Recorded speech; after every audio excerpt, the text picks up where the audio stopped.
Hezký den, přátelé, vítejte u nové epizody podcastu Haná jede. Naproti mě dnes sedí Roman Navrátil, který je youtuberem vystupující pod přezdívkou Bigge. Romane, ahoj, vítej u nás. Zdravím a děkuji za pozvání. Tak já se vyhnu otázce na tvoji přezdívku, ta padá velmi často, takže možná tě potěším tím, že to přeskočíme. A začneme rovnou tvojí tvorbou pro lidi, kteří by tě neznali, jakože naše spektrum posluchačů je poměrně široké. Tak kdybys měl říct, čemu se věnuješ? Ty, jak jsem zmínil, jsi youtuber, máš vlastně 3 kanály, jaký tvoříš obsah? Je to takový mix, ale primárně teďka se soustředíme na dokumentární videa, kde děláme obsah o všelijakých tvůrcích nebo i tématech, co zkrátka zajímají lidi. Dělali jsme teďka i některé videa o výměně manželek nebo třeba příběh Jirky Krále. Je to fakt jako... Myslím si, že člověk si tam dokáže najít fakt jako jakýkoliv téma, co ho zajímá, tak na to se hodně snažíme soustředit. Potom mám... druhý kanál, na kterým se zaměřuju primárně na reakční videa a je to ze streamu, takže je to taky trochu jako komunitnější. A potom mám 3. kanál, kde jsou taky reakce a potom ještě 4. kanál, který není jako český, ale tam tvořím anglický obsah a je to taky spíš jako nahnutý k té dokumentárnější části. Je tady ten formát něco, co samozřejmě neděláš od začátku, ale vysledoval jsi třeba, že je úspěšný? Jo. Já jsem měl jako někdy po covidu takovou fázi, kdy jsem se jako hodně hledal v tom obsahu a nemohl jsem nějak moc přijít na to, co bych jako chtěl dělat, to, co mě na tom YouTube baví. A právě jsem v zahraničí jako zahlídl tady ten dokumentární formát, přišlo mi to dost zajímavý. Já se všeobecně jako snažím řídit pravidlem, že chci jako tvořit obsah, který sám sleduju, protože přirozeně jako je to obsah, ve kterém člověk má pak největší přehled. Doufal bych si říct, že se mě dokáže pak i nejlíp přizpůsobit, protože to neustále sleduje. A tak nějak jsem došel k tomu dokumentárnímu žánru, zkusil jsem to a došlo mi, že tam jako najednou je strašně moc věcí, který ten člověk nemusí nutně dělat sám a nespolíhá to jenom na něm, protože kdybych teďka šel a natočil tady nějaký vlog, tak jako před tou kamerou jsem jenom já a to celé video začíná a spadá i na mě, ale u toho dokumentárního žánru tam jako člověk musí pracovat na scénáři, na editu videa, na všeobecně nějakým nápadu, náhledu a všechno to jsou věci, na kterých se může podílet víc lidí a došlo mi, že na YouTube mě jako hodně baví i ta práce s těma lidma, to, že ty projekty může s někým dávat dohromady, to, že na tom právě pracuje víc lidí a že místo toho, aby to bylo jako nějaký jedno menší video, tak je to zároveň takovej větší projekt, na kterém se víc lidí může podílet, takže to jsem jako díky tomu dokumentárnímu žánru zjistil, že tohle mě baví a od té doby se už toho držím. No. A kdybys měl nějak charakterizovat svoje publikum, tak kdo se dívá na tvá videa? Hodně záleží na jakým kanále. Ten dokumentární kanál tak to má hodně rozšířený. Tam si myslím, že na ty videa se fakt může dívat úplně kdokoliv. A záleží taky dost podle tématu. Když třeba děláme video o výměně manželek, tak tam se na to jako dívají primárně starší. Myslím, že tam jako to publikum je klidně v rozmezí 18 až třeba 65, jako je to fakt... Spíš jako je to k té starší cílovce, ale jako dívají se na to i mladší. A kdybych potom zase pro změnu vzal třeba ty reakční videa, tak na to se hodně dívá mladší publikum, tam je to třeba 13 až 25, si myslím, taková ta primární cílovka, takže tam jsou to primárně mladší.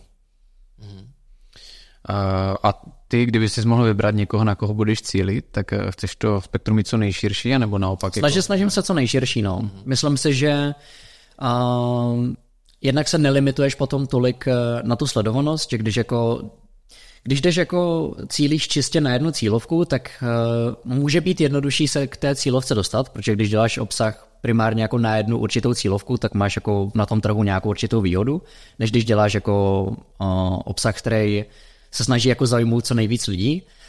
Ale já se teďka jako snažím dost navýšit nějakou průměrnou sledovanost a to právě jako toho nejlíp docílit tím, že míříš na co nejširší publikum právě. Já se přiznám, že občas si ty statistiky i naše jako proklikávám tím, že my máme po každé jiného hosta, někdy to je mladší člověk, někdy starší, někdy je to muž, někdy žena, někdy je to atraktivnější povolání, někdy třeba míň, tak je tam ten rozptyl taky jako hrozně veliký a právě přemýšlím, jakým způsobem nebo co ještě udělat pro to, abychom to nějakým způsobem mohli trošku konsolidovat a aby samozřejmě ta sledovanost nějakým způsobem jako rostla. Ale přijde mi to hodně těžký, no možná v tom, co dělá, že to trošku jako... Jo, jako tak u podcastu si myslím, že jsi potom hodně jako limitovaný na ty lidi, že tam jako vesměs nejvíc dělá ten host, si myslím na základě toho, jaká cílovka tam přijde a kdo se na to bude koukat, takže tam to dělá si hodně ta selekce těch lidí, co tam přijdou. Je to tak, no. Myslím si, jako teďka z hlavy mě napadá možná show Jana Krause, kde vlastně lidi si třeba koupí lístek, aniž by věděli, kdo bude tím hostem. Jo. A jdou vyloženě na ten... To už má taky jako svůj vlastní brand, no, že ty lidi tam spíš chodí kvůli němu a vědějí, že ta show bude zajímavá. Takže to souhlasím, že určitě tak jde udělat, ale to musí být docela těžký se dopracovat tak daleko. Jako musíš mít ten jako osobní brand hodně velký a mít jako hodně osobitý, no, že ty lidi tam fakt jako musí chodit za tím podcasterem, než za tím hostem. No, vnímám to podobně. No. A vlastně v Česku tím, jak jsme relativně malý, tak se to ani nepovedlo moc lidem. Jo, fakt teďka z jedničky mě napadl možná ten pan Kraus, ale někdo úplně další. Zajímalo by mě, co se týká pozornosti. A samozřejmě u toho mladšího publika je asi trošku jiný klíč k tomu, jak upoutat jejich pozornost, než třeba u lidí, já řeknu 25-30 plus. Tak vnímáš tu ty rozdíly, na co vlastně vůbec obecně ty lidi koukají a u čeho drží pozornost? Určitě. Řekl bych, že zaujmou pozornost u té starší cílovky je kolikrát jednodušší, protože to mladší publikum tak sice má všeobecně víc času, ale za to bych řekl, že na tom internetu, jak se pohybujou víc, tak zároveň vnímají o dost víc tvůrců a o tu jejich pozornost se ti tvůrci jako vesměs přetahujou, že fakt se tam musí snažit, aby to video bylo pro něco nejzajímavější, aby to jako nesklouzávalo o tématu, aby to furt bylo něčím zajímavý. A za toho staršího publika tak si myslím, že jako tam je hlavní, abys našel to téma, který pro něj je fakt jako zajímavý a toho téma se držel v průběhu toho videa, ale nemusí to být nějak přehnaný, může to být klidně jako víc autentický a tím, že jako tu pozornost jednak si myslím, že ti mladší diváci jsou na tu pozornost prostě náročnější těma sociálníma sítěma, tak to starší publikum zároveň jako je to tak nějak to, co sám pozoruju, ale samozřejmě každý to může být jinak nastavený, ale prostě pozoruju to, že třeba starší tak na tom internetu nemají až tolik tvůrců, který sledujou, takže když už jako vyjde nějaký video, který pro ně je zajímavý, tak jsou víc ochotní to dokoukat do konce, i kdyby ten obsah jako v průběhu nebyl bůh ví jaký. Máš třeba vysledováno, co nejvíc udrží tu pozornost těch lidí, jestli je to hudba, já nevím, rychlý střihy, nějaký příběh, storytelling, něco takového. Ze začátku to začíná už jako když na to video klikáš, takže máš jako nějaký koncept, nějaký nápad, který tebe jako diváka zaujal. Hnedka na začátku videa tak máš něco, co ti jako hnedka splní to, na co jsi kliknul, takže plácnu udělám video o tom, že zorganizoval jsem největší festival, tak to video rovnou musí začít tím něčím, co buď to jako hnedka navazuje na to, že třeba začínáš ten festival organizovat, nebo že už na tom festivalu třeba seš, ale aby prostě ten divák jako hnedka viděl, že to nebyl clickbait, ale že fakt jako skutečně v tom videu se děje to, na co kliknul. A potom v průběhu toho videa tak už dost záleží, jako jak každý tvůrce to zpracuje, ale je důležité jako od toho tématu nějak neodbíhat a mít v tom ideálně jako nějaký příběh, aby hnedka po tom intru, tak aby ty si tomu divákovi dal důvod to sledovat až do konce. Na konci jako dostane nějakou odměnu za to, že to video dokončí a většinou jako je to prostě odměna jako v podobě nějakého dopaminu, že to dokoukáš a máš jako dobrý pocit z toho, že to bylo dobrý video a že jsi to dokoukal až do konce. A je tam jako víc technik a dost záleží jako video od videa, ale je prostě důležitý ten dopamin tomu člověku dávat v průběhu toho videa a hlavně na konci já tomu říkám jako X-faktor, aby ten člověk potom, co to dokouká, tak si fakt jako řekl, jo, to bylo dobrý video a nějakým způsobem mu to utkvělo v paměti. Tak ty máš 10 let zhruba zkušenost s tím natáčením? Dalo by se říct, no. Začínal jsem jako hodně brzo. Čili dá se říct, že máš třeba i nějaký recept na to, jak udělat jako úspěšný video, že dneska už víš, jak na to? Není to takový, že by člověk jako experimentoval. Jo. A hlavní je fakt ta myšlenka. Ten nápad toho videa, to je to hlavní a všechno už potom je jako druhořadý. Můžeš mít fakt skvěle zpracovaný video, úplně superový příběh, skvěle sestříhaný. V moment, co ten nápad je nezajímavý, pak je to prostě k ničemu. Fakt ta myšlenka dělá hrozně moc. A když jsi zmiňoval, že děláš teďka dokumentární věci, nějaký reakce, bylo něco, co jsi dělal v tom meziobdobí, respektive před tady tím, a byly to takové nějaký třeba fuck upy nebo věci, které se prostě nechytly, který říkal, že tohle není ten směr, který třeba... Jo, když jsem měl tu fázi, jak jsem se hodně hledal, tak když jsem dělával jsem hodně dlouhou Minecraft videa, tak tam jako v tom jsem měl nějaký úspěchy, neúspěchy, jako tam si myslím, že jsem tu platformu jako takovou hodně ještě poznával, zjišťoval jsem, co funguje, co nefunguje. Potom jsem měl jako takovou fázi, kdy jsem dělal hodně takový vlogy, lomeno, challenge. Dělali jsme třeba video, kde jsme přespali v kině, přespali v jump aréně a takovýhle jako zajímavý videa, který jako byly fajn, ale nebavilo mě to až tolik, protože mě spíš asi víc jako baví ta práce na pozadí, než nutně být před tou kamerou. Jako pořádně baví před tou kamerou vystupovat, ale kdybych si měl jako vybrat, co z toho víc, tak je to spíš ta práce zatím. A tam jsem jako během to měl spoustu fuck upů, jako i dodnes mám jako fuck upy, kde jako si myslím, jako, že vím, co dělám a vydám nějaký video, který prostě jako flopne, tak potom je to a jako od toho to taky je, prostě myslím, že člověk se v tom nejlíp učí z těch chyb a je fakt důležitý se podívat na to, tady mám video, který nevyšlo a vzít si z toho nějaký důvod, jako proč to nevyšlo, je to jako špatný nápad, špatně jsme to video prodali, nebo je to, lidi to v průměru sledují méně než normálně. Vždycky myslím, že se z toho dá vytáhnout něco a do té doby, dokud se z toho fuck upu člověk poučí, tak to je za mě to nejdůležitější. No, mě právě napadá, jestli ty dokážeš zpětně jako zanalyzovat, v čem... Jo, určitě. Jo, dokážeš to. Ale většinou si myslím, že minimálně u mě, teďka osobně, to, když už je nějaký video, co se nepovede, tak je to hlavně prostě tím nápadem. Že jsem se třeba netrefil do nápadu, který by pro ty lidi byl tak zajímavý, jako jsem si původně myslel. Jsem si jako původně říkal, že jo, ta myšlenka jako fajn, líbí se mi, tak jsem to vydal a zjistil jsem, že jako lidi to vlastně nezajímá tak moc, jak jsem si myslel. To je jako minimálně u mě takový asi jako nejčastější problém, se kterým se setkávám, když se tomu videu nedaří dobře. Stalo se mi párkrát, že třeba byl jenom špatný název, fakt jsem měl třeba na anglickém kanále videa, který měli 15 000 zhlédnutí, změnil jsem název a do týdne měli 220 000. Takže jako i to se mi jako stalo, že chyba nebyla nutně v nápadu, ale jenom, že to video bylo třeba špatně podaný, lomeno prodaný, a takže i to se dá změnit. Ale fakt důležité se jako na to co nejvíc objektivně podívat a říct si, co se tam asi mohlo pokazit. Já si tak nějak uvědomuji, že to je asi věda komplexnost, to v momentě, kdy se zaměříš na detail každé té věci, ty určitě budeš hovořit i o náhledovým obrázku, teďka zmiňuješ titulek, pak je ten nápad, samozřejmě to provedení jako samotný a eventuálně pracovat i s těma statistikama, respektive analyzovat si to, co úspěch má, to, co úspěch nemá. Máš na to třeba i nějaký pomocníky ve smyslu, že sleduješ třeba nějaký trendy, vyhledávané věci a tak dále, že to pak třeba přizpůsobíš i ten titulek těm věcem? Jo, určitě. Já si myslím, že jako v rámci tvorby nejlepší, co člověk může udělat, je nesnažit se jako vymýšlet od základu něco nového, ale vzít něco, co už funguje a akorát tam změnit něco tam zlepšit. Vzít si něco, co mu na tom třeba nesedí, co si myslí, že by tam mohlo udělat líp a vložit do toho kus sebe, který to dokáže vylepšit ten obsah. Takže to si myslím, že asi nejefektivnější, než něco od nuly vymýšlet. Já přemýšlím třeba, možná často to zkusím i ohnout jakoby k nám, k tomu našemu formátu, k podcastu, jestli je takový to, co jsi říkal, že na začátku doručit nějakou věc v rámci toho videa. My jsme jednu dobu dávali na začátek nějaké jako highlighty a z toho rozhovoru, je to poměrně pracný, samozřejmě tím, že ten formát máme jako delší, pak až začínal samostatný rozhovor a nakonec jsme od toho ustoupili.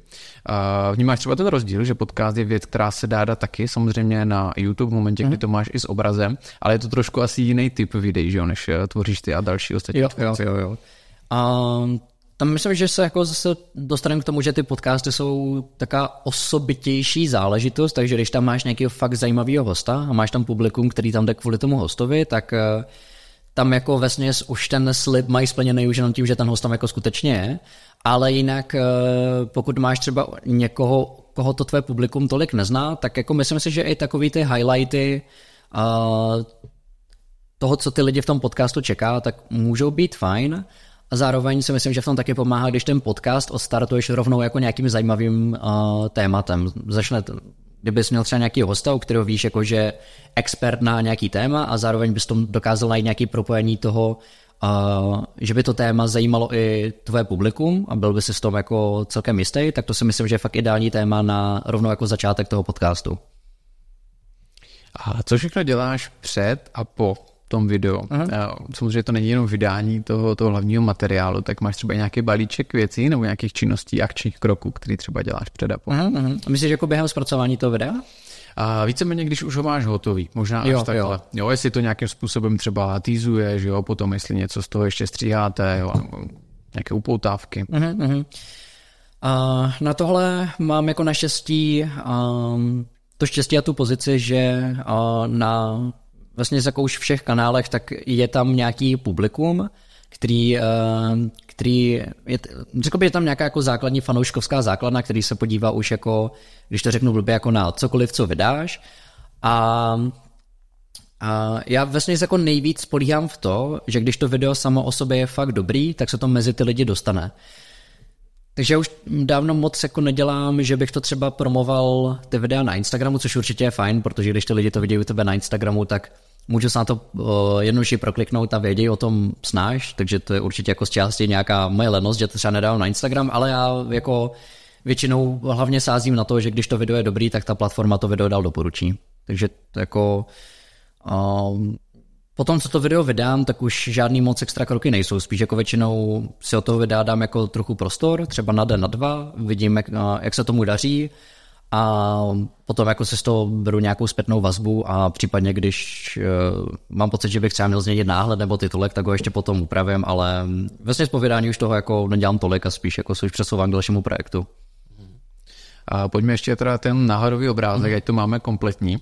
Tam mi přijde taky, že to je jako velká alchymie, protože samozřejmě ty oči konzumují první, ještě asi rychleji, než člověk stihne přečíst nějaký titulek, musí tě to vlastně zaujmout vůbec jako obrazově. A říkám si, ale kolikrát, když vidím i tu svoji jako úvodní obrazovku na YouTube, jestli už to kolikrát není, až moc jako takovej přepal různých jako koláží a hlavně, aby tam byly třeba nějaký extrémy, které tě dokážou vlastně zaujmout a přilákat potom samozřejmě to kliknutí, ale dost často to třeba nemusí úplně korelovat, tak zajímal by mě tvůj pohled. Já si myslím, že v tomhle jako i v jednoduchosti je krása, ale pořád tam ten divák musí mít nějaký důvod, proč se na to video podívat. A jako zrovna, když vezme jako příklad jako podcasty, tak si myslím, že poměrně často se i dělá ten formát, jakože v názvu videa mají napsané jméno toho hosta a potom jako nějaký nejzajímavější témata nebo nejzajímavější věci, co ten host řekl. A myslím, že u náhledovky se to dá k tomu jako skvěle vykompenzovat, že bys měl podcast s někým, kde budeš mít v názvu jméno toho tvůrce, kterýho tam máš v tom podcastu a třeba byl by to někdo ze startupu a měl by, na tomhle startupu jsem prodělal 100 milionů korun a tak bys tohle mohl mít jako název a potom na náhledovce tak bys mohl mít akorát toho člověka, který v tom podcastu je a vedle něj by mohla být jako nějaká citace typu tohle byla moje nejhorší chyba, to chyba by bylo třeba potržený červeně a tak jako je to tak jako jednoduchý náhled, ale na tu jako lidskou psychiku to je jako vlastně zase to nejjednodušší, že fakt jako vidíš něco, co je pro tebe trochu jako nevšední, jako nestane se ti, že každý den vidíš někoho, kdo propálí prostě hrozně moc peněz na nějakým startupu a zároveň jako ti to nabízí i nějaký ponaučení, nějakou jako něco, co ten člověk z oblasti toho startupu se naučil a může jako ti jako předat dál, že hnedka už v tom náhledu i v tom názvu vidíš nějakou hodnotu. Je potřeba u toho dělat takový ty různý smutný obličeje. To je taky možná samozřejmě. To se kolikrát směju, no, co tam jako vidím. Ale chápu, že to jako prodává, když to tak řeknu. Jo. Ale jako na té platformě je to takový standard, jako i když je to trochu zdramatizovaný, tak si myslím, že je fakt jako důležitý to umět prodat a samozřejmě jako nesmí to být extrém. Když to jako prodáš až moc a zase ten člověk jako na to klikne a není tam to doručení, není tam ta jako satisfakce z toho, že jsem na ten obsah klikl a není tam to, co jsem čekal, tak to je špatně, to ti nepomůže. Ta platforma jako pozná, jestli ty lidi z toho videa odcházejí prostě spokojení nebo ne, protože vede to jako k nějakým interakcím, nějakým komentářům, to, že to video sledují díl, to, že se na ten kanál třeba v budoucnu někdy vrátí, ale myslím si, že taková nějaká jako je tam podle mě nějaký způsob, jak se ta dramatizace dá dělat jako zdravě, prostě v uvozovkách, když to řeknu, takový jako zdravý clickbait prostě. Zajímalo by mě, když ty vydáváš kolik třeba videí týdně, měsíčně? Teď dokumentární videa vydáváme teďka 3-4 měsíčně, na anglický kanál taky nějak tak a co se týče reakcí, tak to je jako výrazně jednodušší obsah, takže tam vydáváme 2 až 3 videa denně. A cítíš třeba nějaký tlak toho vlastně tvořit, zveřejňovat, vymýšlet neustále, když si... Naštěstí ani ne. Já teďka myslím, že to mám jako poměrně dobře zajetý v tom, že mám v hlavě jako něco, čeho bych chtěl dosáhnout, mám tam nějaký svůj důvod, jako proč to dělám a zároveň mám jako extrémní štěstí na lidi, co mám kolem sebe v týmu, takže jak nemusím všechno dělat sám, tak vím, že tam mám lidi, na který je spoleh a co se týče třeba střihu videí nebo psaní scénářů, tak už jsem s těma lidma fakt jako dobře zajetej, že po nich jako nemusím většinou nic extra opravovat, samozřejmě jako jsem tam nějaký revize tam jsou, ale většinou to není nic jako zásadního. Na ty lidi je spoleh a já se tím můžu jako soustředit to, na čem jako mi záleží nejvíc a v čem si myslím, že i nejvíc jako vynikám, což v mém případě si právě myslím, že je to hledání nápadů a dávání dohromady nějakého jako packagingu toho videa, právě ten název, náhled a potom i ten nápad jako takovej a nějaký průběh toho videa. Mm-hmm. A co je vlastně ten důvod nebo smysl toho, že ty videa natáčíš? Ty jsi říkal, že máš něco, tak jestli prozradíš a podělíš se. Jo.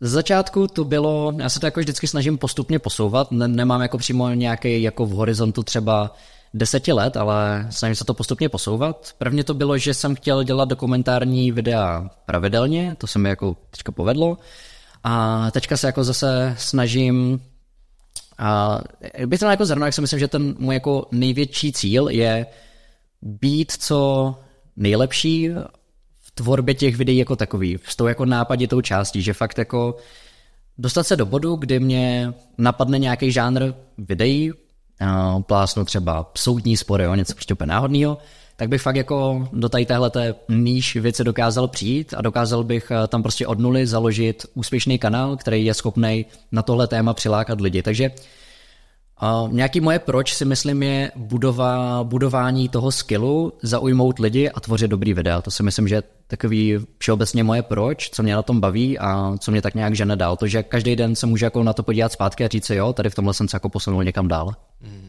Ty věci, které zmiňuješ, jsou třeba těžko měřitelný docela, že baví videa ty lidi. Kdy zjistíš, že je to nebaví? Tak většinou, když na tom upadá sledovanost. A je tam nějaký třeba číslo, kdy už si řekne, hele, tak tohle už jako určitě. Jako samozřejmě ty čísla můžou být taková matoucí metrika, protože můžeš mít třeba půl roku, kdy se ti neustále daří a rosteš nahoru a potom jako 1 měsíc máš úpadek a jako můžeš si u toho říct, ty lidi to přestává bavit nebo něco, ale přitom je to jako úplně přirozený, když máš jako dlouhodobý růst, takže nějaký měsíc tam je pokles, tak tomu patří. Ale myslím si, že minimálně jako na svých kanálech už mám tak nějak jako vypozorovaný, když nějaký video má jako podprůměrnou sledovanost, nebo ten výkon je prostě podprůměrný, tak už jako instinktivně vím, že tohle nebylo dobrý video a ten výsledek tam nebyl takový, jaký jsem čekal. Takže nemám asi nějakou jako konkrétní částku, ale spíš jako řekl bych instinktivně, když mám pocit, že ty výsledky nejsou takový, jaký jsem tam očekával. Většinou, než vydávám video, tak si jako v hlavě říkám, jaký si myslím, že by to mohlo mít dosahy a tím pádem se tam jako k tomu stanovím už nějaké očekávání, který chci, aby to mělo. Aha, a co třeba nějaký kreativní blok? Říkal jsi, že rád jako tvoříš vlastně ty nápady a máš k sobě teda i nějaký svůj tým, který jsi vybudoval. Tak bylo někdy období, kdy jsi třeba jako pátral po tom, co vlastně dělat, nebo ať člověk kolikrát si sedne jako za stůl, za počítač, snaží se něco vymyslet, ne vždycky to jde. Jo. Nejvíc to bylo určitě po tom covidovém období, tam jsem to jako hledal nejvíc, tam myslím, že ten kreativnější blok byl jako fakt nejsilnější a jako z části jsem asi hledal jako kus sebe, jako jsem fakt nevěděl a od té doby tak si myslím, že už je to lepší, protože jednak jsem narazil jako na lepší způsoby, jak jako s těma nápadama přicházet a jako těch způsobů je spoustu, ale myslím si, že když se fakt jako člověk řídí tím, že hledá nápady, co už fungují, akorát se snaží zlepšit, tak na ten kreativní blok, ne že jako nemožný narazit, to se ti jako stane prostě často, ale je o dost jednodušeji se s tím vypořádat. A já teďka, kdybych dal nějaký příklad, tak měl bys třeba video, vyrobil jsem největší auto na světě. To by bylo video, který je třeba virální a kdyby se z toho chtěl nějak odrazit, tak můžeš vzít a udělat video třeba, udělal jsem nejmenší auto na světě. Udělal jsem nejdražší auto na světě, jo? Že tam máš jako, najednou jako z toho jednoho nápadu, který funguje, tak máš spoustu jako dalších takových kategorií nebo takových menších podnápadů, od kterých se můžeš odrazit a můžeš udělat podobný video a mít tam zároveň jako nějakou v uvozovkách záruku toho, že ty lidi to nejspíš bude i zajímat, protože když ten nápad byl virální jednou, tak může být klidně virální znovu, akorát v nějaké jiné podobě. Dej si určitě i kavčou, ať ti nevystydne. jo. Ale určitě už byl jako taky trošičku přepálený, tak aspoň je teďka dobrý. Dej si, na něj nezapomeneme. A já jsem samozřejmě tady na tu otázku se ptal skrze nějaký syndrom vyhoření, protože si myslím, a to se netýká zdaleka jenom youtuberů, nebo myslím si, že je to téma, které spojuje lidi, kteří prostě něco tvoří. Jsou to kreativci, možná jsou to i umělci, a lidi třeba z kulturní branže, hudební branže, vlastně tam všude bychom mohli hledat lidi, kteří vlastně něco vymýšlejí a ta jejich práce je potom odrazem toho samozřejmě, co vymyslí a vyprodukují. Tak samozřejmě si myslím, že člověk může postupem času dojít do toho, kdy ho to vlastně buď to přestane naplňovat, nebo třeba, já nevím, dojdou ty nápady. A samozřejmě u nějaké hudební kapely je to asi trošku jiný, když si dá na rok pauzu, než třeba u tebe jako u tvůrce, kdy si myslím, že člověk je potom nemilosrdně poslán dolů tím algoritmem a tady tím tou veškerou alchymii, která vlastně jako to nevidíme, ale nějakým způsobem nasává to, jak často a jak pravidelně zveřejňuješ ty věci, tak myslíš, že si to třeba můžeš jako dovolit, kdyby si řekl, hele, teďka prostě já nevím, chci si dát jako rok pauzu a chci, já nevím, se pověnovat něčemu jinému, dát si na chviličku jako voráz. Je to vůbec reálný vlastně na tom internetu? Myslím si, že opět záleží od těch očekávání, co od toho máš. Jestli do toho jdeš s tím, že víš, že si dáš rok pauzu a jsi ochotný do toho přijmout ten risk, že když se po té pauze vrátíš, tak ty lidi se tě už třeba nebudou nutně pamatovat, že ve spoustu ohledech budeš jako začínat od nuly a přijmeš jako tam ty rizika a dokážeš se s tím smířit, tak si myslím, že to jde. Jsou u nás jako tvůrci, co měli dlouhou pauzu, vrátili se a teďka se jim třeba znovu daří, takže já si myslím, jako, že reálný to je. A nicméně určitě je to stresující, jako když jsi už jako hodně zajetý v tom, že třeba denně jako sleduješ ty čísla a vnímáš už nějakým způsobem ty paterny na tom kanále a vezmeš si jako nějakou pauzu, tak samozřejmě je blbý vidět, že to jde dolů, ale opět jako fakt záleží od těch očekávání. Já třeba teďka za týden letím pryč, mám jako sice nějaký videa přetočený, ale očekávám, že tím, že jako nebudu aktivně zaangažovaný do té práce, tak tam prostě nějaký pokles bude. A jako myslím, že je hrozně důležitý si jako to fakt očekávání nastavit a být jako smířený s tím, že hele, když na ten pokles bude, tak je to logický, protože zrovna teď nic nedělám, tak jako ještě aby tam nebyl, to by bylo divný, že jo. A ještě, kdyby se měl rychle vrátit k tomu vyhoření, tak netroufal bych se mluvit jako za jiný lidi. Myslím si, že to vyhoření může jako nastat fakt jako ze strašně moc důvodů. Ale myslím si, že minimálně u mě, co jsem tak nějak zaznamenal, tak si myslím, že nemyslím si, že jsem se k nějakému vyhoření jako nějak extrémně přiblížil, nebo že bych se přímo do toho dostal, ale myslím, že minimálně jsem k tomu měl jako nakročeno. Tak si myslím, že to nejvíc bylo právě, když jsem jako neměl to svoje proč. Když jsem vlastně neměl úplně moc tu vizi v tom, co dělám a toho, co bych jako na tom chtěl dosáhnout. Takže myslím si, že jako cesta k vyhoření je, když jako ty lidi ztratí třeba to proč dělají to, co dělají. No, ono se to samozřejmě může přihodit i se změnou nějaké životní situace. Určitě. Stárne, vyvíjí se, nebo má třeba děti, nebo najde si partnerku, že tam jako Určitě. Jako mě třeba 22, dokážu si představit, že když mi bude 30, tak jako ty priority taky budou jinde a třeba to moje životní proč, jako za tu dobu si myslím, že už jako nějaký své cíle překonám, v životě budu jako zase někde jinde, tak si myslím, že je jasný, že v tom věku už potom to proč budu mít zase někde jinde, tak myslím, že taky určitě důležitý se na základě toho nějak přizpůsobit. No. Tak jsou určitě i tvůrci, kteří nejenom, že si dali teda pauzu, ty jsi zmiňoval, ale že třeba i skončili. Jo, těch je spoustu, no. Ale určitě si myslím, že je lepší skončit jako v tom dobrým, než když jako už člověk to moc necítí, tak to jako táhnout a pak jako i lidi vidí, jak ten kanál postupně jako upadá. Myslím, že to není pak nejlepší na psychiku, no, než myslím, že třeba hrozně chytře to udělal Jirka Král, když jako seknul s tím YouTubem, seknul jako vesměs v tom nejlepším období a má na to teďka jako zpětně fajn vzpomínky. Myslím, jako, že asi nejlepší, co v ten moment mohl udělat, pokud cítil, že už to není jako to, čemu by se chtěl dlouhodobě věnovat. Ale je pravda, že v jeho případě mám nějaké povědomí o tom, co dělá, tak on věděl, co potom. Což si myslím, že já nevím, polovina, 2/3 lidí určitě bude vědět, nebo si třeba najde, vyprofiluje se nějakým způsobem a zůstane třeba v branži, nebo si najdou něco, co je bude potom živit a naplňovat dál, ale pak můžou být lidi, kteří vlastně třeba nic reálně úplně třeba neumějí a neví vlastně, co by mělo být náplň toho života. No to je asi ten nejhorší způsob a na to si myslím, že neexistuje ani moc nějaký jako ultimátní recept, ale myslím, že je v tom důležitý prostě jako zkoušet nové věci a když už jako v něčem ten smysl člověk najde, tak se toho fakt jako držet. Já myslím, že jako sám slýcháš často jako ten názor, že dělat nějakou danou práci je hrozně jednoduchý, ať už jsou to podcasty, tvorba video, to je takový názor, který jako spoustu lidí má, když jako třeba vidějí nějaký novinový článek, youtuber vydělal 1 000 000 korun za měsíc, tak máš tam jako klasicky ty komentáře, že to lehko živitel, to může dělat úplně každý, ale je to takový jako, když to čteš, tak já myslím, že ty lidi to používají jako nějaký coping pro to, proč třeba v životě nejsou tam, kde by úplně chtěli být. A ono samozřejmě, jako kdyby to bylo tak prostý, tak on to jako každý dělá, jako kdyby nechtěl vydělávat 1 000 000 měsíčně a mít při tom práci snů, že jo, jako, ale asi to tak jednoduchý jako nebude, když to každý nedělá, že jo. Bez pochyby. Je tam určitě vůle a nějaká disciplína, kterou člověk musí dodržovat a hlavně ten začátek je hrozně dlouhý. Já si myslím, že se to dělí, protože spousta lidí to vzdává. Určitě. Já jako sám jsem to fakt jako zaznamenal spoustukrát i buď tou kamarádů, nebo i všeobecně lidi na internetu, co se proto jako hodně natchnuli, tvořili třeba půl roku, potom půl roce neviděli třeba takový výsledky, jaký by chtěli, tak s tím seknuli. Ale přitom, kdyby ještě třeba dalšího půl roku vydrželi, tak už by se jako mohli reálně někam dostat.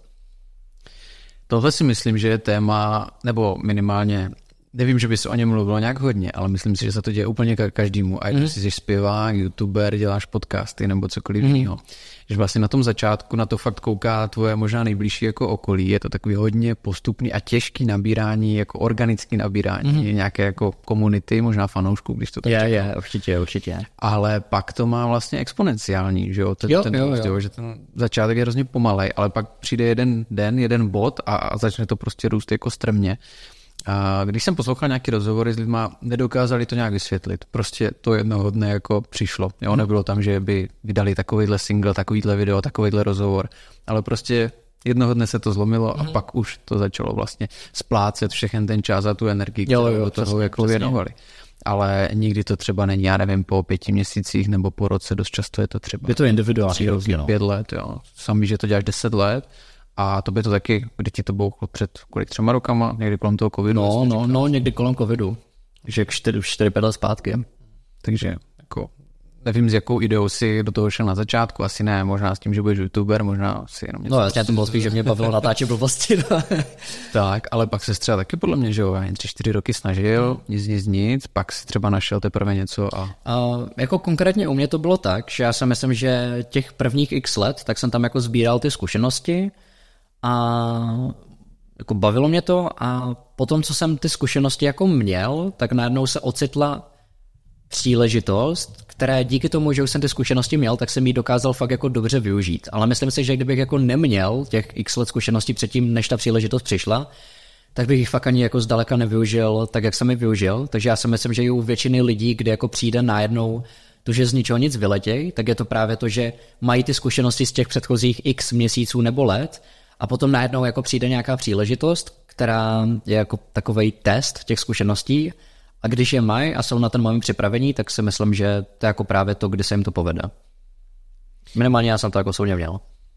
Takže vydržet je určitě asi něco, co se dá poradit. Já vím, že třeba u podcastu někdo si říkal, že 7. díl je takový, jako, kde se to začne lámat, protože člověk může dojít k nějakému uspokojení, že už teda jakoby něco vydal. Aha. A pak třeba může přijít nějaká nemoc, nebo jsou prázdniny, nebo si řekne, no tak teďka jako už nám to jede, tak počkám teďka týden, já nevím, chci tamhle prostě k vodě, nebo něco. A pak najednou týdne jsou 2, 3, jo, a najednou to třeba proluka toho měsíce a hrozně těžko se pak k tomu vrací, takže a tohle jsem slyšel někdy úplně na začátku, když my jsme začali natáčet, tak jsem si na to dával pozor. Ne, že bych teda tady ty tendence jako neměl, taky jsem to na sobě vnímal, nevím třeba jak ty, ale potom samozřejmě člověk, když už se dostane potom do nějakého rytmu, tak je to jako příjemnější a zvykneš si na to. Já jsem jako i někde slyšel nějakou statistiku, teďka určitě ty čísla řeknu špatně, nevím, jak to bylo přesně, a myslím, že to bylo něco ve stylu, že v moment, co natočíš víc jak 11 podcastových epizod, tak se jako už jenom z principu dostaneš do nějaké top 1 nebo něco kolem toho top 1% podcastů, protože fakt jako ta drtivá většina podcastů, co začíná, tak fakt jako skončí ještě daleko předtím, než jako dojdou tady k téhle epizodě, což by jako přišlo to zajímavý. Já jsem tak měl taky, já jsem taky jako ze zajímavosti zkoušel podcasty a udělal jsem 4 epizody a jako řekl jsem si, jo, to není nic pro mě, jako odešel jsem od toho, takže ještě naprosto chápu, proč ta statistika nejspíše reálná. A jo, máš jako naprosto pravdu. Určitě jako přijde epizoda, kde jako lidi si řeknou, no, to už nemá smysl, to hlavně možná baví víc a slyšou něčemu jinému. A nebo třeba čekali trošku jinou odezvu, trošku jiná zhlédnutí a tak dále. Jo, to je taky možný. Já ještě, když to vezmu jako příklad třeba anglický kanál, tak tam teďka asi po roce a půl, i přesto, že mám jako vlastně jako 10 let zkušeností s YouTubem, tak až teďka po roce a půl se ten kanál mám, tak jsem tam začal zaznamenávat jako nějaký konzistentnější výsledky v rámci sledovanosti. A třeba jsem experimentoval víc jako se shortama anglickýma, s krátkodobým obsahem. A to něco, v čem třeba jsem měl jako nějakou zkušenost, ale nebylo to úplně takový, jaký jsem si myslel. A zase i přesto, jako, že jsem si v tu dobu myslel, že v tom jako umím poměrně chodit. Měl jsem jako třeba na českém kanále, jsem měl nějaký shorty, co měli třeba přes 2 miliony zhlédnutí, tak jsem si říkal, jo, to přece nemůže být žádný problém. A zkus si tipnout, kolik shortů mi trvalo, než jsem měl první short, který měl přes 100 000 zhlédnutí. Kolik shortů? Bude dost? 50? 90. 90. Až jako zhruba 90. short, co jsem vydal, tak teďka má nějakých 220 000 zhlédnutí, ale fakt jako i s 10 letma zkušeností 90 shortů než jsem měl jako jeden, co aspoň trochu prolomil. Že jako trvá to, ale myslím si, že teďka právě jako brzo mohlo přijít to období, kdy už by to mohlo jako začít nějak jako naskakovat na sebe, že už jako zase trochu víc zjišťuju co a jak a myslím, že by to mohlo mít jako už nějaký konzistentnější úspěch, tak vidím, jak to půjde, no. Mimochodem, jak se jmenuje ten anglický kanál? Neeves, je to Neeves. Já jsem právě se ho snažil najít, přiznám se, nenašel jsem. Já mám pojmenovaný jinak, no. No jako z toho důvodu, že bych to nechtěl nějak stotožňovat se sebou, ale prostě Big S anglicky nevyslovuje dobře. To je takový nešťastný. Mimochodem, nelituješ třeba toho, klidně se napij. Jo. Jenom s tou přezdívkou, protože samozřejmě člověk v momentě, kdy třeba začíná, že jo, tak si to nějak jako pojmenuje a možná ani nepřemýšlí tak moc dopředu a pak si řekne, tyjo, možná se to blbě říká, možná už já nevím, v angličtině to znamená něco jiného, jo, možná vlastně třeba existuje nějaká firma nebo někdo, kdo je úspěšnější a má stejný název, tam je to zase jako blbý. Je. Jako, co se týče českého jména, tak si myslím, že jsem to vybral na to, že jsem to jméno jako dělal, když mi bylo třeba tak 14, tak jsem to vybral celkem dobře. Protože je to krátký, takový trochu neobvyklý, takže myslím, že je to možná i trošičku jako snáš zapamatovatelný.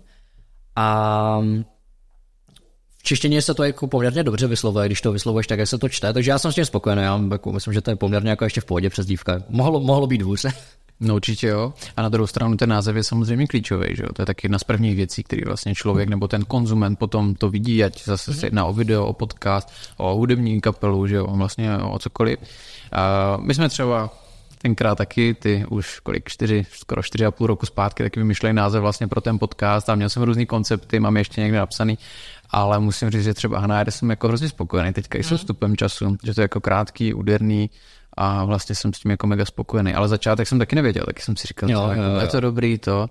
A tenkrát to na mě působilo nějak jako zvláštně, jsem možná viděl něco jako jinýho, ale teďka už jako dobrý. Ale jako nejlepší je, že když to člověk potom už ani jako neřeší tolik, třeba teďka experimentuju s různýma jako bočníma kanálama, co jako v nich jako nevystupuju ani já, ale když jsem třeba k ní vymýšlel jméno, ani jsem to neřešil tolik, tak jsem fakt jako přišel s docela zajímavýma údernýma jménama, jako třeba během chvilky, ale přijde mi, že v moment se jako nad tím fakt jako hodně se na to soustředí, dává se s tím záležet, tak jako paradoxně o to víc ti trvá přijít s něčím normálním, když to jako neřešíš tolik a něco ti prostě napadne. A přemýšlím, jestli tyhle názvy pro někoho už pak jako vlastně brandy, značky, dá se to i registrovat? Řešil třeba i tu otázku? Registrovat se to určitě dá a asi záleží dost jako tak podle toho, co máš za přezdívku. Kdybys měl jako přezdívku nějaký prostě 1-2 písmena, tak asi trochu jako hůře registrovatelný. A konkrétně u mé přezdívky Bigge, Tak já jenom vím o tom, že je ještě jeden zahraniční youtuber, co se jako, taky to má jako Big E, ale čte se to jako Big E, ten to má jako prostě jako velké E, doslova. No. A to je nějaký streamer, který jako začal třeba 2-3 roky zpátky. A vím, že potom je ještě nějaký americký wrestler, který se taky jmenuje nějak Big E nebo něco takového. Takže jako je pár lidí, co se jmenuje podobně, ale jak je to jako úplně jiný track, úplně jiná cílovka, tak se to jako nikdy nějak neprotnulo. Takže nebudeš se přejmenovat na Small E? ne, to plánu. Dobrá, já bych se tě moc rád zeptal dneska vůbec, v momentě, kdy ty teda dosáhneš nějaké teda mety sledujících, samozřejmě i peněz, který to generuje. Jsou potom ti youtubeři nebo ti tvůrci už třeba víc jenom těmi tvářemi a udavači toho směru? V momentě, kdy jsem teda navnímal, že si začneš tvořit prostě nějaký tým, že už člověk není schopen to všechno jako obstarávat sám. To znamená, že ty už tam vlastně vystupuješ v nějaké určité roli a vlastně tu práci potom jako odmakají třeba i ty jiný lidi a ty vlastně reprezentuješ jenom ten brand, tu značku. Takový to třeba, jak mají i zpěváci. Já jsem si kolikrát pokládal otázku, jestli, když dneska, co posloucháš za hudbu? Jo, já vím, že to je hrozně klišé, ale jako vesměs všechno.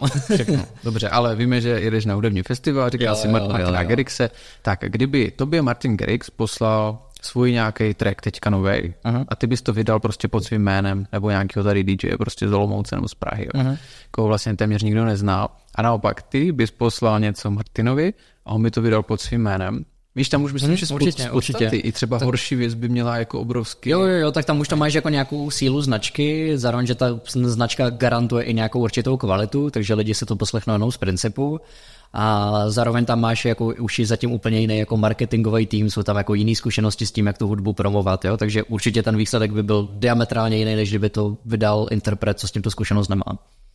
Tak si říkám, jestli to vlastně není podobně i u videí, víš, že když už vlastně máš nějaký jako status, dejme tomu i v rámci té komunity a vydáš něco, co třeba není úplně dobrý, ale jenom teda, že máš jako to jméno a prostě to tak tam máš hodně těch views a ty lidi se na to jdou podívat. Určitě tam tenhle efekt je, ale myslím si, že není tak výrazný jako třeba v tom hudebním průmyslu. V tom hudebním průmyslu si myslím, že tam je to znát víc, ale konkrétně na YouTube, tak i když jsem začínal s tím anglickým kanálem a byl v nějaké rané fázi, tak sice jsem tam měl hodně jako nekonzistentní zhlédnutí, ale podařilo se mi, že jsem měl třeba jedno video, který mělo 300 000 zhlédnutí. A to byl fakt jako úplně nový kanál, nikdo ho neznal a bylo to možná v prvním třeba půl roce vydání, co to jako bylo nekonzistentní, tak tohle jedno video vyletělo a pak třeba zase další 2 měsíce tam nic extra nebylo a zase jsem měl jedno video, co třeba vyletělo na 600 000 zhlédnutí. Takže já si myslím jako, že ta síla toho brandu jako je hrozně silná, že máš tam prostě ten základ těch fanoušků, co to videa sledujou a je určitě jednodušší to dostat dál, ale myslím si, že zrovna YouTube je tady v tomhle fakt férovej, že když to video a ta myšlenka je dobrá, tak to mezi ty lidi dostane. Kolik stojí takový video? Hodně záleží, jak to má kdo zoptimalizovaný, ale u mě na anglickém kanále jsem to jako hodně zredukoval, tam průměrná cena jednoho videa je kolem 4-5 tisíc teďka a v jednu dobu bylo i kolem 2000, ještě když jsem se tam dělal sám scénáře a na českém kanále tak tam je to teďka průměr, dost záleží na délce, ale průměr takových 8 až 15 tisíc za video. No, to je samozřejmě taky nějaká meta, kam se člověk musí dostat, že jo, tak aby vlastně se mu to vrátilo, nebo naopak ty peníze měl, aby je mohl jako... Já mám jako hrozný štěstí v tom, že mám i ten reakční kanál, který jako generuje dost jako skvělý příjem a jednak jsem schopný se z toho příjmu uživit a zároveň i nemusím jako spolíhat čistě na ty dokumentární videa jako nějaký zisk. Takže i když mám jako dokumentární video, kterýmu se třeba nedaří tolik a měl jsem jako v minulosti videa, které byly prodělečný, tak mě to nemusí trápit tolik, protože vím, že tam jako mám nějakou rezervu. No. Máš to třeba i rozdělený v rámci té ekonomické stránky, ty jednotlivý kanály, že bereš, já nevím, tady reakce, tak to mi zaplatí režie, zaplatí mi to jako lidi, tým a tak dále a dokumenty, dejme tomu, jsou jako pro mě je to nějaký můj zisk, nebo jak nad tím přemýšlíš? Dřív jsem na tím tak trochu přemýšlel, ale teďka už je to hodně tak, že teďka jako poslední rok nebo 2 se jako hodně dařilo a ta rezerva v té cashflow tak naštěstí je teďka fakt jako skvělá, takže už nad tím nepřemýšlím tolik. Spíš jako teďka třeba plánujeme vlastní brand jako skleněných lahví, tak tam jako třeba jako počítám, kolik to jako zhruba bude stát, kam ty peníze odložit a to stejný u těch jako anglických videí. Já jsem třeba dlouhodobě schopnej do těch videí dávat peníze, i když budou ztrátový, do té doby, dokud tam mám nějakou vidinu toho, že jednou to má ten potenciál na to být výdělečný a že to může být jako velká věc, takže teďka už to nemám tolik, že bych si to nějak rozděloval, prostě mám jako nějaký peníze, se kterýma pracuju a snažím se to rozdělovat podle toho, co mi dává smysl. Zamýšlím se nad otázkou, jestli se dá rozjet YouTube jako pravoplánově jako biznis, tak jak nevím, někdo dělá trička, někdo má kavárnu, tak myslíš, že nebo existuje, znáš třeba někoho, kdo si řekl, tak já se budu věnovat YouTube a od začátku, ale nahajruje třeba nějaký ty lidi, kteří mu s tím budou pomáhat a vyloženě to vezme jako projekt. Protože mám pocit, že u asi drtivé většiny lidí a tvůrců to vzniklo jako koníček, jako nějaká zábava. A až se to pak po čase překlenulo. Určitě dá, ale myslím si, že to není dobrý nápad. Protože když začneš s YouTubem 0 zkušeností, 0 nic a jenom jako najmeš lidi, tak ty vlastně jako budeš jenom pálit peníze a podle mě to jako hrozně rychle vyhoříš, protože když začínáš sám a jediný, co tím vlastně jako ztrácíš, je nějaký svůj osobní čas, což je prostě pořád jako cenná komodita, ale není to jako na psychiku tak těžký, jako když tady za video propálíš několik tisíc a to video nemá výsledky. To je první věc. A druhá věc je, že já si myslím, že je hrozně důležitý si tím tvůrčím procesem projít, protože v moment, co jako máš zkušenosti se střihem videí, máš zkušenosti třeba se psaním scénářů, tak je potom jako fakt výrazně jednodušší na to najít ty lidi, který hledáš, protože já jsem jako v minulosti si své videa jako stříhal, strávil jsem nad tím jako dost času, takže potom, když jsem hledal editora, tak už jsem jako věděl, co hledám, věděl jsem jako zaučit a věděl jsem, jak s tím komunikovat, ale kdybych ty zkušenosti neměl, tak ten celý proces toho jako vůbec jako zaměstnat toho editora mi podle mě bude trvat jako 10krát tolik, protože já bych jako nabral editora, ale teď bych jako nevěděl, co od něj vlastně čekám, že jo? Takže já si myslím, že je hrozně důležitý tady tímhle procesem projít. A kdybys třeba teďka měl neomezený budget, jak by vypadal ten tvůj tým? Přidal bys tam ještě někoho? Nebo?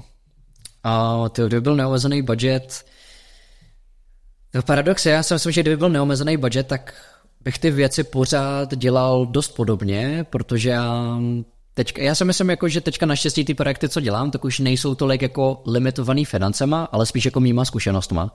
Že na to, abych je rozšířil ještě víc, tak pořád nejsem ještě v tom bodě, kdy na to mám ty zkušenosti a musím první jako nazbírat nějakou tu další knowledge, nějaký to jako know-how, posunout se tady v tomhletom směru, právě jako v tom jako být schopný dělat lepší obsah, lepší videa. A v moment, co tady tohle budu mít, tak si myslím, že to zase půjde znát i na tom, že ty videa jako takový se posunou zase o něco dál. Takže paradoxně si myslím, že teďka, kdybych měl prostě 10násobný budget, tak ty videa a ty dosahy to reálně jako nezvýší tolik, jakože teďka už mě spíš jako limituje nějaká moje zkušenost. Zajímalo by mě, kolik lidí v České republice je schopno se uživit tím YouTubem. Je na to nějaká statistika? Nebo dá se to jako odhadnout? Kolik to může být lidí? I dneska, když máš 500 000 zhlédnutí měsíčně, tak se z toho YouTube úplně bez problémů uživíš. Nebo bez problémů bych neřekl, asi záleží, jaký máš publikum, ale dneska za 100 000 zhlédnutí seš úplně v pohodě schopný vydělat třeba 6-7 tisíc za 100 000 zhlédnutí. Takže když jako máš třeba 1 000 000 zhlédnutí měsíčně, což není až jako zase tak těžký získat v tom dlouhém obsahu, tak se tím dokážeš uživit. Ale samozřejmě jako budeš tam mít určitě nějaký výdaje, pokud budeš chtít mít nějaký tým zatím, ale myslím si, že těch lidí, co se tím jako u nás živí, tak nebude málo. Jako myslím, že určitě jako v rámci pár stovek to bude, bych se troufal říct. A dokázal bys je rozdělit třeba do nějakých šuplíčků? Ty jsi zmiňoval, někdo dělá ty reakce, někdo vyloženě tvoří vlastní obsah, jo? Tak vlastně jaká komunita nebo část těch tvůrců je zastoupena úplně nejčastěji? No, to je dobrá otázka. Já vůbec nevím, jestli to vůbec jako jde říct co nejčastěji. Já si myslím, že od všeho tady je něco, ale zároveň jako to bude hrozně omezující jako nějakou mou bublinou a nějaký obsahu, co zase já vnímám. Ale nejčastěji si myslím, že je tady asi jako lifestyleový obsah. Všeobecně jako lidi, co tvoří obsah na základě nějakého svého osobního života a na základě nějaké své osobnosti. Kdybych to jako zprůměroval s TikTokem, s Instagramem, tak to si myslím, že bude také jako asi nejčastější obsah. Potom si myslím, že budou hry a všeobecně streameři, potom jako možná reakce. Ono se jako zdá, že ty reakce dělá každý druhý, ale jako reálně těch velkých reakčních kanálů tak jako napočítal by se jako do 10, že? A no, to si myslím, že asi tak nějak bude. Nejvíc bude ten lifestyle, podle mě. A kdo je největší lifestyleový youtuber? Nebo pro tebe, řekni pro tebe, ne podle čísel, ale pro tebe. To pro mě, musím zamyslet, koho vlastně jako z lifestyle vůbec sleduji, jo. To já si myslím, že pro mě osobně teďka z lifestyleu, protože jako hodně pořád má ten obsah osobitej třeba na Instagramu, tak asi Jirka Král, jako to asi jako vnímám docela dost. A ty jinak z hlavy takhle nevím, musel bych se asi podívat. Já hlavně, já jsem hodně spíš jako ve své bublině, kdy sleduju primárně třeba ty dokumentární videa, nebo na YouTube sleduju věci, ze kterých mám pocit, že z toho něco můžu získat, třeba nějakou zkušenost. Samozřejmě pořád mám čas, kdy si zajdu na YouTube nebo Instagram a prostě scrolluju videa, co mi nedají absolutně nic, ale snažím se obklopovat jako tím obsahem, který přímo pro mě může být jako nějaký benefit. Uh-huh. A ty reakční kanály? Protože takhle, ještě kam tím mířím tou otázkou je to, že ty vlastně máš jeden kanál, kde teda reaguješ na ty věci. A teď by mě zajímalo, jestli sleduješ i ty jiný, ty reakční kanály, jestli to není takový začarovaný kruh. Protože já se přiznám, že využívám vlastně YouTube pro to, jak ty jsi zmínil. To znamená, taky se tam koukám na nějaký dokumenty, sleduju tam nějaký podcasty a spíš to beru jako, že se tam nějak vzdělávám. Jo, úplně to neberu jako zábavu, že bych se díval na nějaké jako vlogy a reakce, tak to už vůbec ne. To je mi vlastně docela jako ukradený. Tak zajímá mě, jestli i tím, nechci použít slovíčko plýtváš, ale jestli i do toho investuješ svůj čas. Jo, reakce nesleduju tolik, spíš jako když je třeba nějaký téma, který je hodně aktuální a já o něm nevím nic a je to takový, že třeba budu na to dělat video, tak alespoň jako abych měl nějaký přehled v tom, co se jako vlastně děje, věděl ten kontext. A jinak jako na reakční videa se občas dívám v zahraničí, ale to je spíš, když je to nějaký téma, který mě osobně je blízký a zajímá mě, co se řeší, tak v ten moment se jako na to kouknu, ale jinak asi moc ne, no. Jinak taky se snažím jako spíš koukat na ten obsah, ze kterého jako něco mám a nebo obsahu, kterého můžu jako úplně vypnout. A nejlepší nebo největší kanál na ty reakce je jaký v Česku? Myslím, že se to hrozně jako těžce definuje, protože máš tady jako kanály, který sem tam dělají reakce a jsou třeba největší na počet odběratelů. To si myslím, že jako v Česku a na Slovensku bude třeba Duklok, ale ten jako má ze všech největší kanál, ale ty reakce už jako nedělá tak pravidelně. Jako dělá hodně občasně a pak to můžeš definovat podle jako měsíční sledovanosti nebo průměrnej nejvíc jako zhlédnutí na jedné reakci, jako ten největší průměr jako takovej. Takže já myslím, že je hrozně jako těžký definovat, kdo je jako největší v reakcích. Jako myslím, že v tom, kdo jako dokáže zaujmout největší škálu lidí a kdo je nejvíc takovým tom veřejným povědomí, tak je asi Sibiřan, co se reakcí týče. Ale no, jinak si myslím, že asi jako hodně záleží, na jakou metriku se podíváš. To je ten v té kukle? Jo. On tím černým, jo. Tak to si myslím, že už samo o sobě je jako super, ne? Že jako vlastně tam není s tím svým obličejem, ale... No, je to superový nástroj jako na brand, je to jako nezvyklý.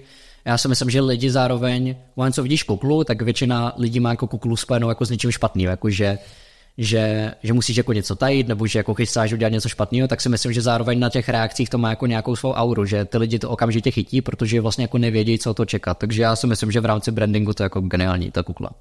To je super. Si pamatuju, to ty si asi nebudeš pamatovat, ale ještě byl stream a tak. Ještě před YouTubem, tam byl Nejfake se jmenoval. Vím. Tak znáš tu historii, tak to byl taky možná. To byl asi první člověk, kterého jsem vnímal jako nějakého autora, který byl maskovaný a vlastně všichni chtěli hrozně vědět, kdo to je a už jenom z toho principu se na to jako koukali a on si s ním ještě tenkrát hrál, jestli to znáš nějak. Já si pamatuju, no, že já si myslím, že tam to odhalení už jako trochu toho využil až moc, jako myslím si, že když lidi jako hodně dlouho napínáš na nějaké odhalení a pak se z nich jako uděláš srandu, že to odhalení není, tak si myslím, že to je něco, co ti projde třeba jednou, dvakrát, ale potom, co to uděláš víckrát, tak ty lidi už jsou takový jako, mě už je to vlastně asi jedno, já už to tak asi nepotřebuji vědět. Takže myslím, že tam se to jako trochu pokazilo tím, že na to ty lidi až moc napínal, ale pamatuju si o tom něco, no, nebo minimálně se o tom třeba i viděli nějaký videa, takže zhruba se jako pamatuju, co se tam kolem toho dělo. Jako zajímavý případ. No to bylo super, mě se to jako hrozně líbilo, že vlastně i když, já nevím, jestli vlastně on reálně teda ukázal tu svoji pravou tvář, nebo ne. Já co jsem koukal teďka posledně, tak má na kanále nějaký videa, ve kterých prostě jako jde vidět, A furt je to podaný takový, jako v nějakém záběru jde vidět, v nějakém není, v nějakém má kuklu, v nějakém ne, jako hrozně matoucí, no, myslím, že tam ten potenciál na to odhalení, jestli ho fakt chtěl dělat, tak byl celkem promarněný. No každopádně, kdyby se odhalil, tak bude hromada lidí, kteří ti to stejně nebudou věřit, že jo? Jo, no po té době určitě.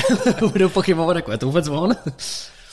To je zajímavá věc. No já jsem jenom čekal, jestli neřekneš svůj samozřejmě kanál v rámci těch reakcí, tak to budu zdát si do jiných vod, ale je to v pohodě.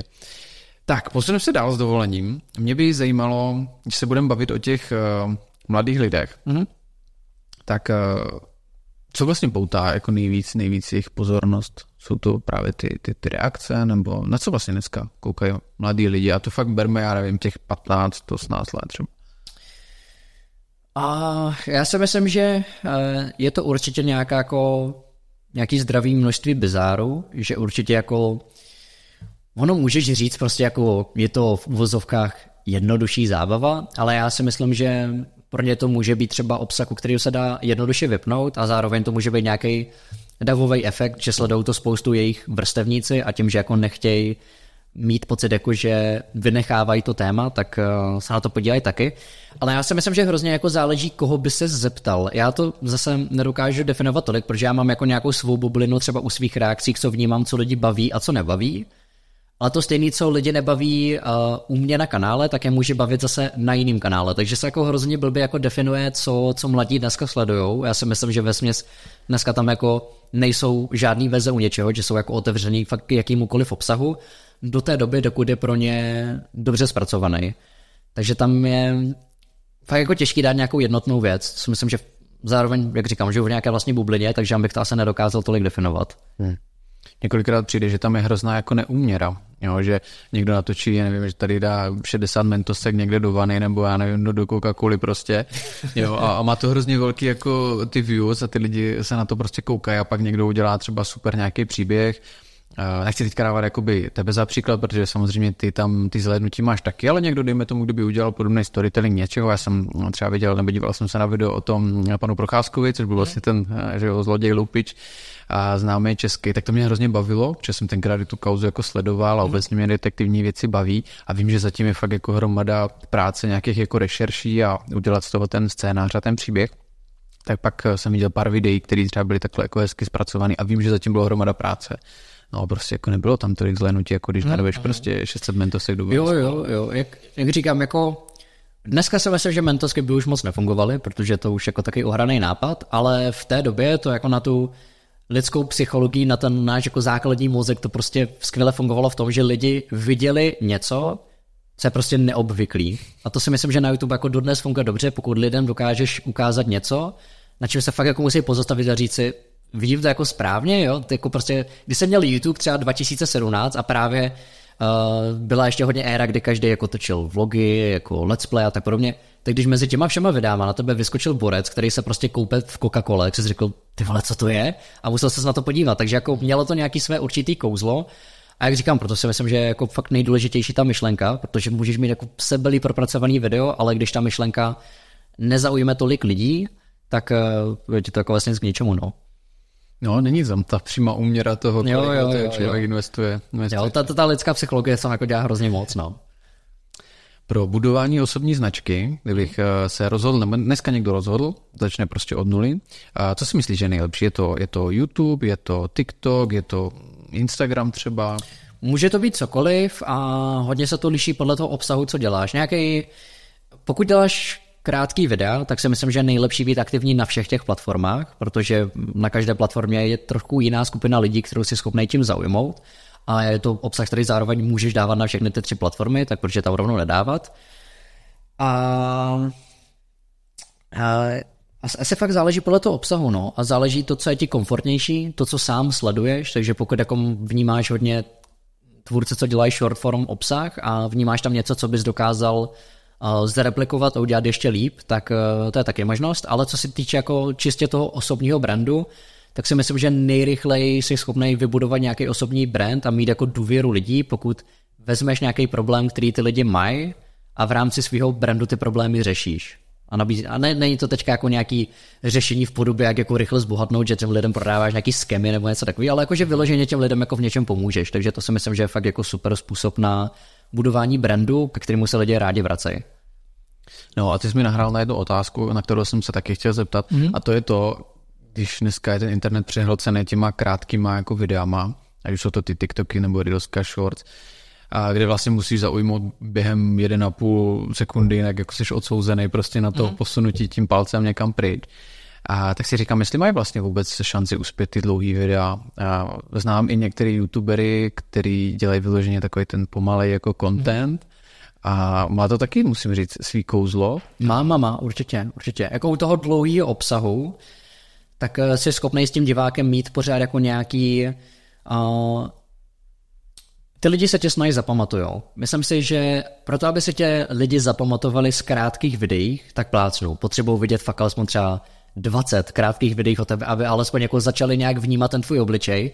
Za tou dlouhýho obsahu, tak jim fakt kolikrát stačí třeba jedno dobrý video, aby se tě zapamatovali. Takže tam si myslím, že jako vybudovat ten osobní brand, nebo všeobecně nějaký brand, a to, aby si to lidi zapamatovali, tak jako dlouhý videa na to můžou být jednodušší, ale zase je těžší na to dostat ty oči, to určitě. Obě dvě má své pro a proti. Ale asi jo, já tady s tím musím říct, že určitě budu souhlasit, protože mám to taky tak nějak vypozorovaný. No kolikrát jsem až překvapený, když třeba nahrám nějaký reelsko někde na Instagram, že vlastně tam naskáčou nějaký sledující z toho, ale říkám si, jak je to vlastně jednoduchý, že ty lidi vidí prostě nějaký výsek 20 sekundový nebo 40 a hnedka ti vlastně ten odběr přihlásí. Vlastně vůbec jako neví, kdo seš třeba nebo co děláš, když to vidí znovu, asi si to nespárujou, když si někdo poslechne. Třeba v našem případě máme dlouhý obsah, jsou prostě hodinový jako rozhovor, tak pak když tě třeba někde vidí, tak si to jako dokáže spojit, že aha, to je ten, co dělá třeba ty podcasty. Jo, a proto jako dneska i odběry a sledující, já se třeba zatím nějak moc neženu, protože myslím, že dneska ta metrika už je taková nic jako neříkající, že jako o dost víc o tobě si myslím, že jako tvůrci vypovídá třeba jako právě nějaká průměrná sledovanost. To si myslím, že ti jako řekne dneska už jako mnohem víc, než to, kolik ten člověk má sledujících. Jako dneska je to, můžeš být jako jeden úspěšný short, ve kterým lidem prostě házíš třeba basketbalový míč do koše a řekneš, pokud to trefím, dej to odběr. Hodíš to, trefíš to,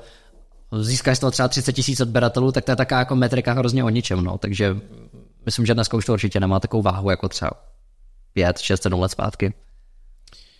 Jsou na to nějaké ucelené statistické tabulky, kde se to třeba dá dohledat? Tvůj kanál, to je jasný. Ale my jsme se bavili třeba i o těch jiných autorech, a tak ty musíš vyloženě manuálně si je proklikat, podívat se, kolik mají views, nebo existuje nějaká stránka? Dneska máš Social Blade, nebo máš Viewstats a tam většinou vidíš třeba kolik zhlédnutí mají za poslední měsíc, za poslední týden, takže z toho se to dá dost dobře výjmout, a nebo klasickou cestou, že se podíváš na ten kanál a podíváš se jako na nějaký průměr, který většinou jako se dá vyprůměrovat poměrně jednoduše. Protože pokud máš někoho, kdo má třeba konzistentně 2000 zhlédnutí na videích a pak má jako jedno, který vystřelí, já mám 1 000 000, tak jako úplně bych to nesprůměroval, takže ten člověk má v průměru prostě 400 000 zhlédnutí na videích, protože jako jo, možná ti to ten průměr nějakým způsobem udělá, ale není to úplně ideální způsob, jak to řešit. Takže možná spíš jako nějakým mediánem, ale jak říkám, když ten člověk si jako jenom rozklikne ten kanál, tak myslím, že to jde poměrně jako jednoduše posoudit.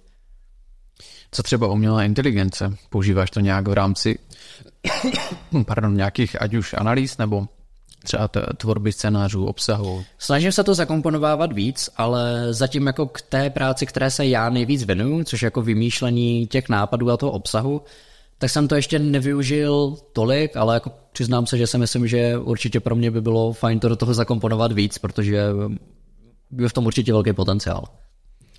No ono to samozřejmě teďka, nechci říct na vzestupu, ale myslím si, že na úplném začátku v podstatě všechny tady ty automatizace a člověk teprve spíš si nějak prozkoumává, objevuje, na co se to dá jako napárovat a v čem by to mohlo usnadnit. A to mi fajný ten princip toho učení se, takže on se samozřejmě jako zdokonaluje postupně. A jako mě až možná děsivý, jakou budoucnost to může mít. Jako teďka, když si řekneš AI obsah, tak jako většina lidí, jako kolikrát ani jako v té fázi, ve které je teďka, to lidi nedokážou rozeznat, ale většinou je to rozeznatelné. Jestli na to podíváš a něco ti na tom nesedí, ale třeba za 10 let se to může dostat do fáze, kdy ty budeš koukat na video a ty fakt nebudeš vědět, jestli je vytvořený AIkem nebo ne. A teďka to AI má tu sílu v tom, že může jako do nekonečna replikovat nějaký úspěch, takže ty si jako teoreticky třeba za 10 let můžeš vytvořit jako perfektního influencera v tom slova smyslu, že ty můžeš do nekonečna dělat nějaký A/B testy, že teďka uděláš třeba, začneš jako nějakým základem. Tady, když vytvořím tady nějakou jako personu, tak bude ta persona víc zajímavá na vlogy nebo gaming. A máš tam jako třeba gaming. Uděláš jako další test a můžeš takhle souběžně mít třeba prostě 500 AI kanálů, který jako všechny testujou něco rozlišného do té doby, než se dostaneš jako fakt nějaké úplně perfektní formě toho AI obsahu, což jako je až jako děsivě zajímavý a zajímalo by mě, kam to jako tady v tomhle směru bude postupovat. No, to já taky teda se přiznám. No, to jo. Možná se tady za 5 let potkáme a budeme to moci zhodnotit, no. Budu tady za nás mluvit roboti. Ale v něčem by to nebylo špatný, ale taky se to trošku děsím samozřejmě, no, jako. No, těžko říct, kam to půjde, jako, myslím, že určitě pro konzumenty toho obsahu jako ve finále to třeba bude i fajn, že budou mít fakt jako perfektně vytvořený obsah pro ně, ale pro tvůrce tak si myslím, že to bude jako hodně rychlý v tom, že se budou muset hodně rychle adaptovat na to, co se zrovna děje, no. Jsou třeba nějaký formáty, které jsou, a nechci říct trendy, ale nový formáty, které Jo, pořád. Jo, přichází pořád něco. Není to tak, že už se pak jenom třeba recykluje něco, co... Ale vlastně jako to, co je nový, tak jako nějakým způsobem je zrecyklovaný od toho, co fungovalo v minulosti. Já to třeba nějaká nová podoba, ale pořád jsou jako nějaký nový formáty. Ale máš třeba takový evergreen formáty jako nejlepší versus nejhorší, nebo všeobecně jako ten versus formát, jako něco, co začalo už prostě pomalu, když YouTube začínal a jako doteďka to přežívá a je to hodně efektivní. Ale myslím, že jsou jako pořád formáty, třeba kdybych teďka měl, je to jako zase v tom versus formátu, ale namísto toho, aby to bylo nejlepší versus nejhorší, tak to bylo třeba nejsvatější versus nejzákařejší. Bylo to jenom jako nějak trochu přetransformovaný, ale všeobecně ten packaging kolem toho videa byl jiný, že namísto toho, abys tam měl jenom 2 lidi vedle sebe, co jsou jako versus formát, tak jeden má prostě svatost zář nad hlavou, druhý má jako rohy a je to zase jako trošičku obměněný, ale vlastně jo, máš jako pořád ty formáty, které fungují, jenom jsou jako nějakým způsobem obměněný. No a kdybys teďka začínal úplně od nuly a nemohl dělat ani reakce, ani ty dokumentární věci, ani hry, tak co bys začal tvořit? Asi bych se snažil první hledat nějaký téma, který mě baví sledovat a je mi blízký a hledal bych asi tak dlouho, dokud bych nenašel něco, u čeho bych fakt měl jako dostatečný sebevědomí na to, že to dokážu zlepšit a že to potenciálně může mít něco, v čem dokážu prorazit. A zároveň to třeba ještě není tolik jako přesaturovaný, protože samozřejmě, když máš jako téma, kde té konkurence je spoustu, tak tam jako o to těžší prorazit. Ale asi bych hledal něco tady v tomhle smyslu, no. Něco, co je mi blízký a zároveň něco, co fakt jako věřím, že dokážu zlepšit. Takže asi něco v tom, no. Ale nemám asi teďka žádný specifický. Super. Romane, já myslím, že jsme se dostali postupně asi na závěr dnešního rozhovoru. Těch informací bylo hrozně moc, byť samozřejmě ještě napadají nějaké otázky, ale myslím si, že takhle minimálně pro dnešní den si myslím, že to stačilo a nejenom toho know-how, ale vlastně náhlednutí vůbec do toho online světa bylo spoustu, takže bych ti chtěl poděkovat za to, že jsi dorazil. Já děkuji za pozvání. Za náma. Teďka míříš za pár dnů pryč, takže samozřejmě ti popřeju, ať si to užiješ, ať si aspoň trošku odpočíš, přece jenom člověk je v tom procesu pořád asi jako dokola, tak aspoň na pár dní, ať si vyčistíš hlavu, no a samozřejmě budu držet palce s těma projektama, který děláš a s tou prací, kterou si úspěšně nastartoval, tak ať neustále rosteš a rozrůstáš se. Super, děkuji moc. Tak já než úplně skončíme, mám pro tebe takový malý dárek, jako pro všechny naše hosty, takže originálně červeno-bílé ponožky Jana jede s dominantami města, ty jsi Olomoučák, takže pro tebe no to víc ocením. Nic, co bys neznal, takže to aspoň taková vzpomínka na to, že jsi byl tady dnes u nás. Budu hrdě nosit, děkuji. Dobře, já to pak zkontroluji. Ale... je to jasný. Tak, nezbývá než se rozloučit s vámi, přátelé. Děkujeme, že jste dokoukali a dnešní rozhovor až do konce. Mějte se hezky, my se na vás budeme těšit brzy zase s dalším inspirativním hostem. Mějte se hezky, ahoj.